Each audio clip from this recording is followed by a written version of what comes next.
introduce our speaker for the hour. Miss Roberta Crowe is going to come give her testimony.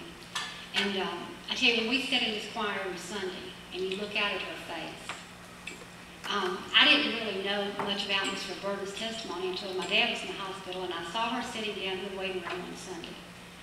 And she started to tell me that she was raised an Orthodox Jew.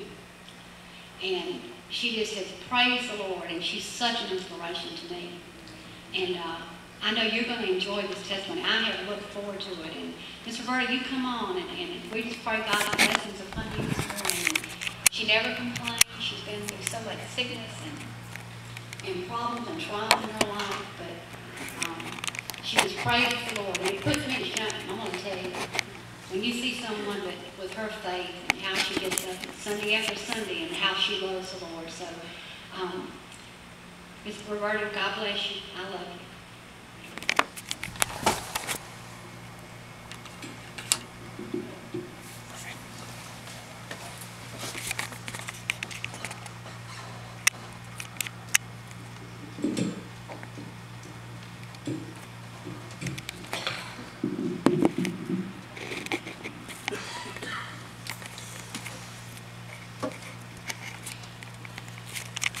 Shalom. That's Hebrew for peace. We've used it lately, but right now we all need it. I was raised in Orthodox Judaism.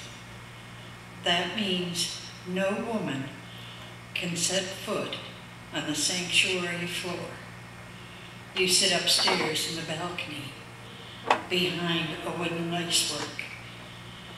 And the only prayer I ever learned was to light the Sabbath candles. Pray to God. Women don't do that. You grow up to be a good Jewish mother, a good Jewish housekeeper, a good Jewish wife. But God, the men take care of that. That's not for women. Needless to say, a lot of times after the service started, the young girls would tiptoe down the stairs and outside where they could laugh and talk. And when I was 18, I walked away. For those of you that were raised in a church, you have no idea what it's like to be without God. I met my husband on a Sunday, and the next day he asked me to marry him, but I made him wait a few months. And he was the one God wanted me to be with, I'm sure, because until he died, we were always together. My son was born 9 months after we were married, and then we wanted to have 5, 6, 7 children. And we waited, and we waited, and we waited. 10 years later, I finally conceived again, and the most beautiful little girl was born. She's the one many of you see on Sunday morning or Sunday after church coming to pick me up. But when she was 3 months old, she started running a fever. And my husband had just been promoted to the manager for the evening shifts at the gas station repair garage that he worked at. There was no way he could come home. So being in Chicago, I called a cab, and he took me to the Children's Memorial Hospital. We rang the night bell, and a nurse came, and all the nurse asked is, "How old is the baby?" And I said, 3 months. And then I waited in a waiting room bigger than this sanctuary floor. I guess it could have held 300 or 400. There was the light on over the desk, and I sat there to wait. And I wanted to ask God to please not take her away. Please let me have my baby. But I didn't know how to pray in Hebrew. Nobody had taught me to pray. And then I thought, well, if he's God, he has to know all the languages. He might know American. Would he hear my prayer? I thought about it, and I thought of a bank of angels sitting there. This prayer's no, this is a bad person, that's a bad person, that's a bad person. And a few prayers would go up to the next bank of angels, and they'd sort them down, and finally, at the end of the night, God would get 5, maybe 6 prayers that he would answer. But I decided I was going to pray anyways. I was a good person. I hadn't killed anybody. I didn't rob. I wasn't a thief. I was a good person. So for the first time in my life, at 33 years, I got down on my knees to pray. And I told God that I was a pretty good person, and that please don't take away my baby. God answered my prayer right then. And he showed me what I was. Do you know what 33 years of sins look like?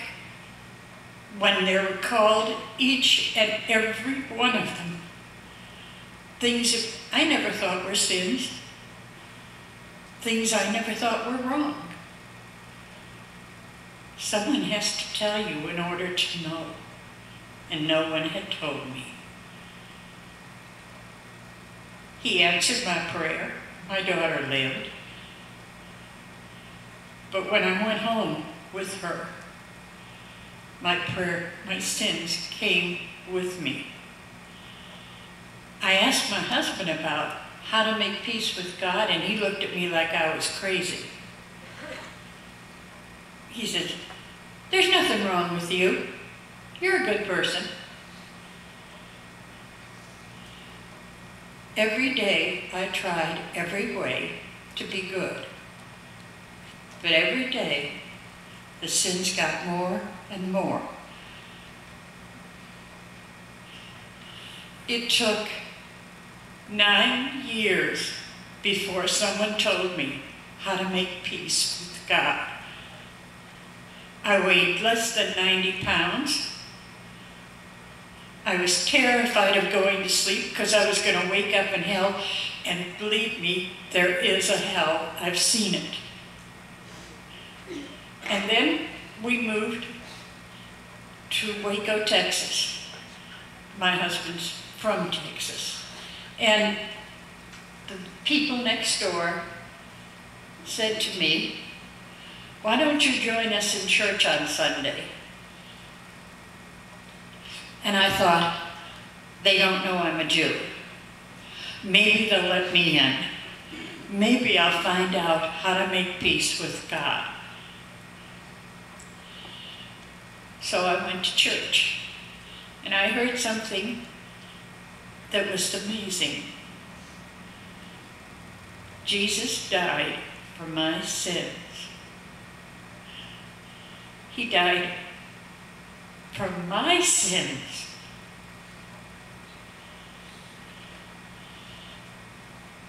I didn't know God loved me.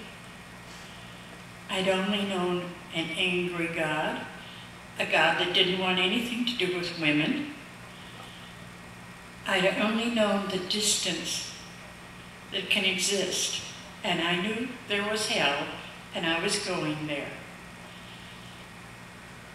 The pastor was very young. In fact, this was his first church. And he said, would I like him to visit me? And I took all the courage I possessed and said, yes. And he came on Thursday afternoon at 2 o'clock. The first Thursday, I knew I couldn't lie, so I opened the door for him, and I said, I need to tell you, I'm a Jew. And he looked at me and he got a big smile and he says, let me tell you about my best friend. His name is Jesus. And he came every Thursday. Wow. He'd show it to me in the New Testament, and I'd challenge him to show it to me in the Old one. He did. And there's a verse, Isaiah 9:16. And his name shall be called Wonderful Counselor, the Mighty God, the Everlasting Father, the Prince of Peace. When he showed me that verse, I said, I guess you have to believe. I didn't believe. I desperately wanted it to be true, that it should be really true. I could be forgiven of my sins, and I wouldn't go to hell. Of course, I'd been there for 9 years, but I wanted to get out. And so I said to the young man, the preacher, I don't remember his name, but I do remember how young he was. And I said, I guess you just have to believe. And he said, that's it. That's the whole secret. That Sunday, I went down the aisle and made a public profession of faith. But I wasn't sure. And so when I prayed, I was at the foot of the cross, hanging on with everything I own, so nobody could take him away from me, so that I could be safe. 2 weeks later, I was baptized. Now, we all know how long that takes. What, 5 seconds? 10 seconds, the most. As I started to go under the water, I saw a cross burning. It came down and burned its way into my heart.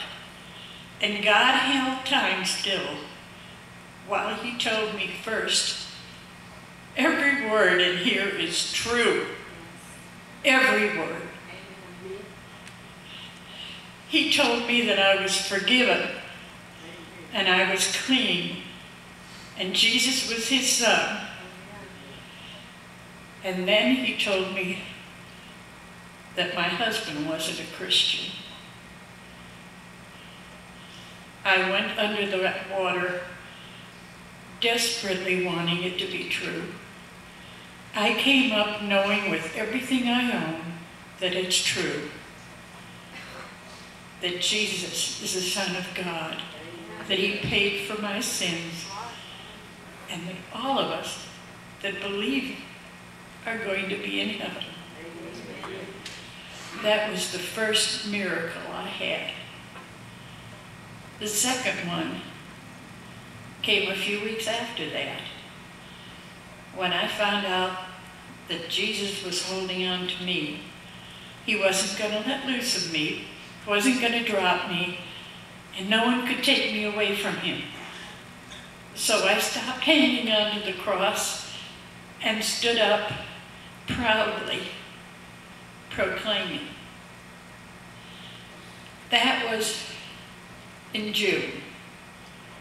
In August, I went to visit my sister. She lived in Atlanta. And I brought the Bible, and I was going to tell her what had happened. And God had given me another miracle,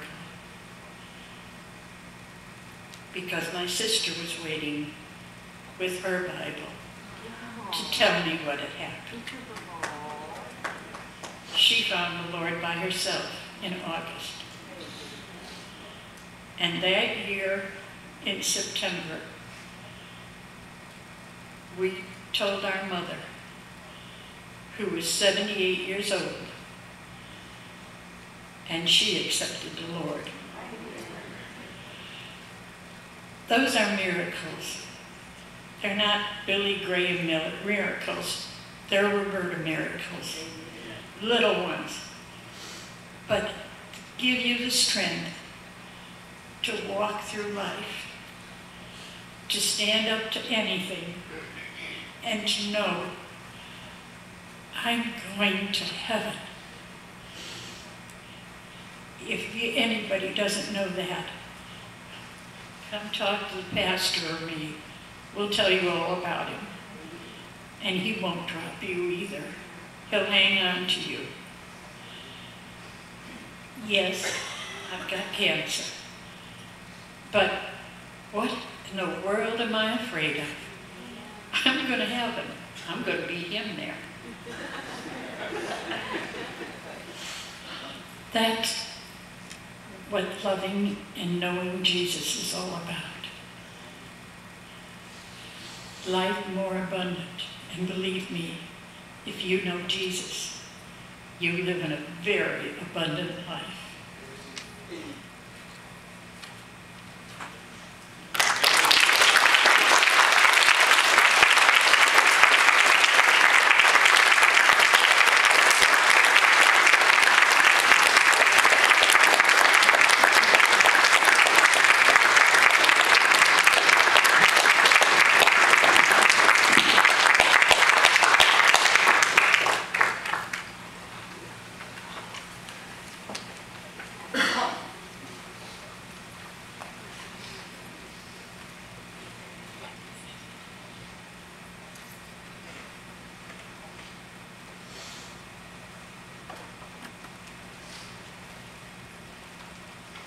Let's stand for our invitation hymn, hymn number 320.